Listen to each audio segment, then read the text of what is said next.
اپنی physical fitness کی ضرور کوشش کرو، کسی کھیل میں حصہ لو، مقابلوں میں حصہ لو، کمپٹیشنز میں حصہ لو، میچز میں حصہ لو۔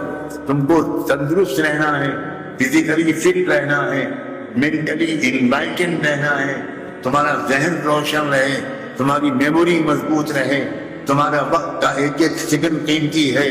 بازاروں میں مت پھرو۔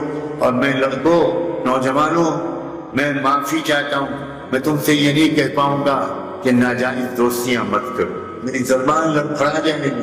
میں ہر مسلمان نوجوان کو امت محمدیہ کا شہزادہ مانتا ہوں۔ میں تم کو یہ نصیحت نہیں کر سکتا کہ ناجائز دوستیاں لڑکوں یا لڑکیوں سے مت کرنا۔ اگر میں یہ کہنے لگوں تو تم کو بھی مجھے تھپڑ مارنے کا حق ہے۔ آپ کی ہمت کیسے ہوئی؟ ہم سرکار دو عالم کے امتی ہیں، کیا آپ ہم سے اتنی ذلیل حرکت کی امید کرتے ہیں؟